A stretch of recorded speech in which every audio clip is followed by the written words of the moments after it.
Hello students, இந்த வீடியோவில் past continuous tense and past perfect continuous tense இந்த ரெண்டு டென்ஸுக்கு என்ன டிஃபரன்ஸ், அதே மாதிரி இந்த ரெண்டு டென்ஸையும் நாம ரியல் லைஃப்ல எப்படி பயன்படுத்துவது அப்படிங்கிறத இந்த வீடியோவில் நாம் பார்க்க போகிறோம். ஓகே, இந்த எக்ஸாம்பிள் சென்டென்சஸை கவனிங்க.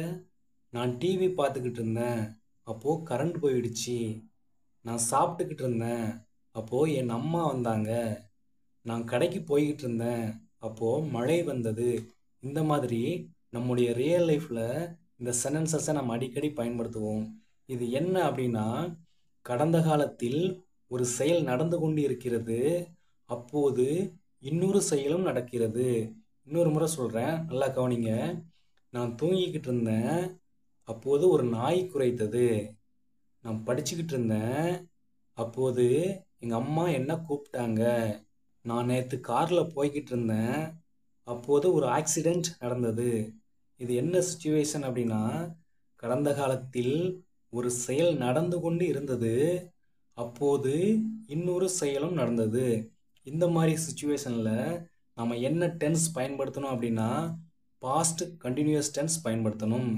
இப்போது ஃபர்ஸ்ட் எக்ஸாம்பிள் சென்டென்ஸ் பாருங்கள். நான் விளையாடி கொண்டிருந்தேன், அப்போது மழை பெய்தது.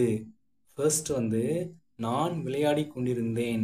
இதை பாஸ்ட் கண்டினியூஸ் டென்ஸில் எப்படி சொல்கிறது இங்கிலீஷில்? ஐ வாஸ் பிளேயிங் அப்படின்னு சொல்லணும். ஐ வாஸ் பிளேயிங் அப்படின்னா நான் விளையாடி கொண்டிருந்தேன். நெக்ஸ்ட் பாருங்க, கீழே உள்ள சென்டென்ஸ் தமிழில். அப்போது மழை பெய்தது. இது என்ன டென்ஸ் அப்படின்னு நீங்கள் தெரிஞ்சுக்கிடணும்.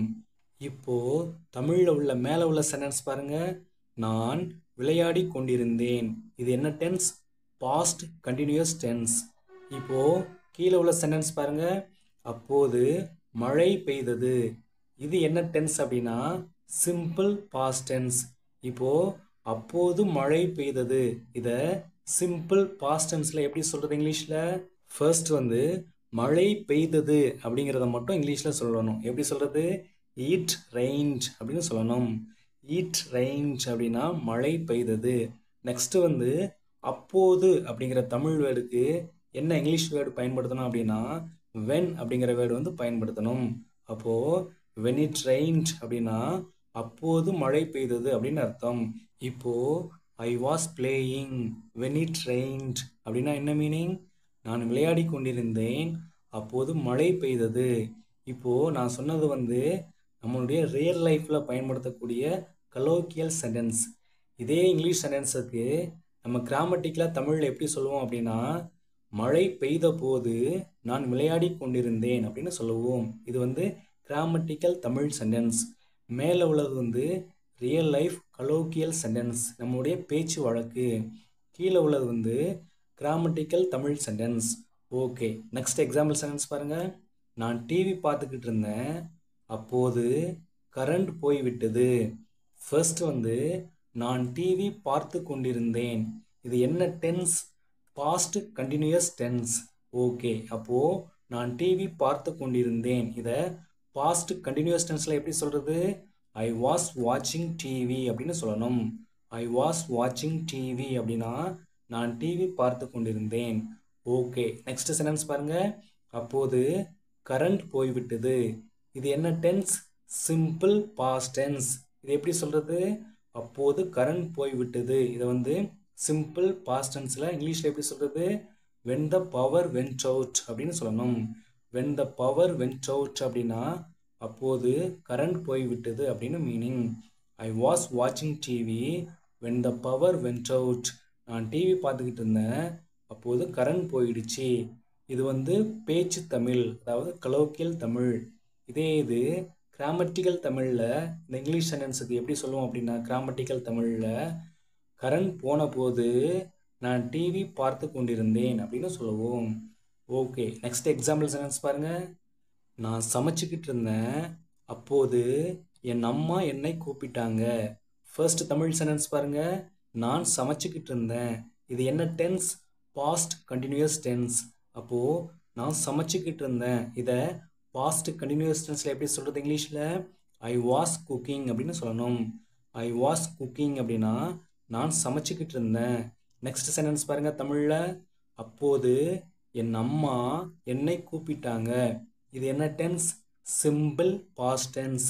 இப்போ அப்போது என் அம்மா என்னை கூப்பிட்டாங்க. இதை சிம்பிள் பாஸ்ட் டென்ஸில் எப்படி சொல்கிறது இங்கிலீஷில்? when my mom called me அப்படின்னு சொல்லணும். when my mom called me, I was cooking when my mom called me அப்படின்னா என்ன மீனிங்? நான் சமைச்சிக்கிட்டு இருந்தேன், அப்போது என் அம்மா என்னை கூப்பிட்டாங்க. இது கலோக்கியல் தமிழ். இதே இது கிராமட்டிக்கல் தமிழில் I was cooking when my mom called me. இதை கிராமட்டிக்கல் தமிழில் எப்படி சொல்லுவோம் அப்படின்னா, என் அம்மா என்னை கூப்பிட்ட பொழுது நான் சமைத்து கொண்டிருந்தேன் அப்படின்னு சொல்லுவோம்.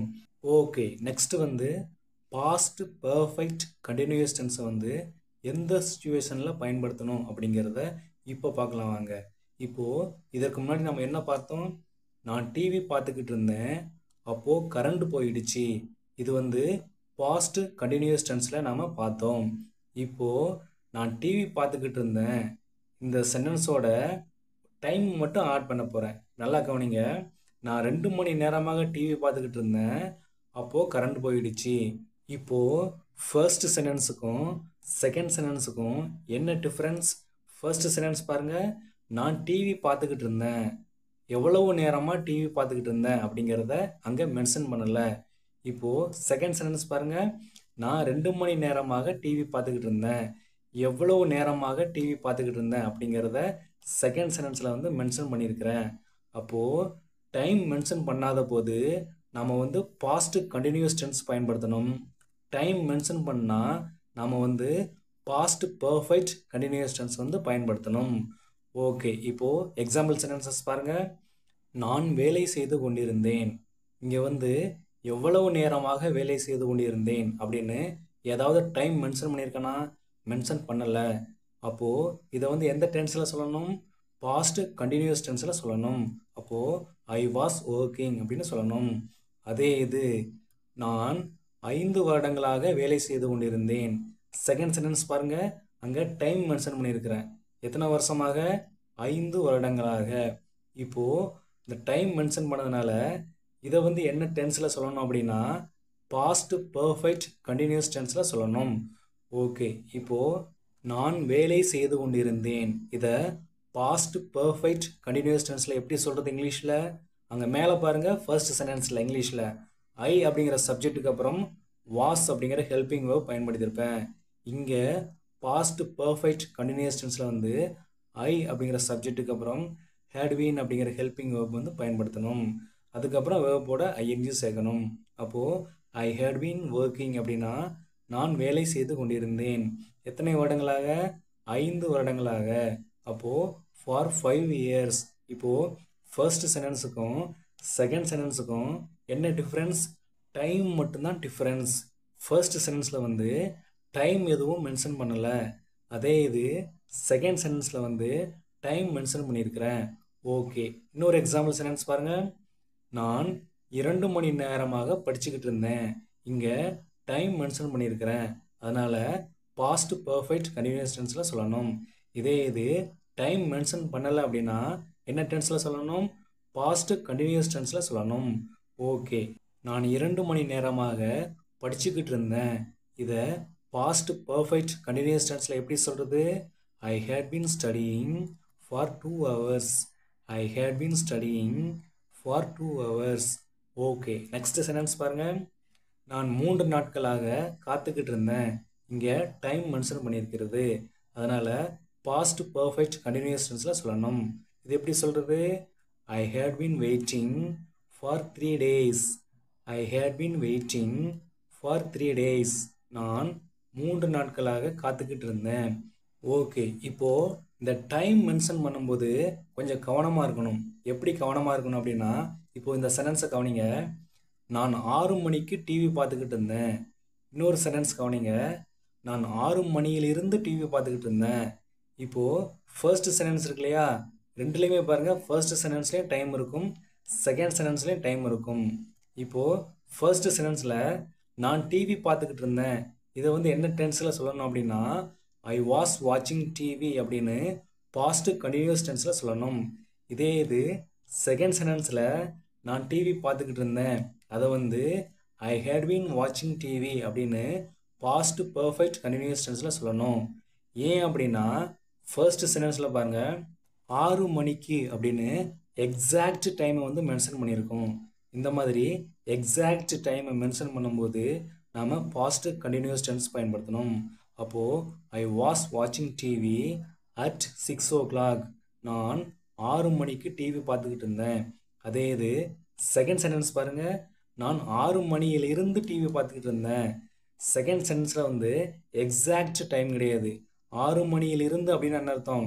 6 மணியிலிருந்து 7 மணி வரைக்கும் அல்லது 8 மணி வரைக்கும் இந்த மாதிரி எக்ஸாக்ட் டைமை சொல்லாமல் 6 மணியிலிருந்து நான் டிவி பார்த்துக்கிட்டு இருந்தேன். இந்த மாதிரி சொல்லும் பொழுது நாம் பாஸ்ட் பர்ஃபெக்ட் கண்டினியூஸ் டென்ஸ் பயன்படுத்தணும். அப்போது ஐ ஹேட் பீன் வாட்சிங் டிவி சின்ஸ் 6 o'clock.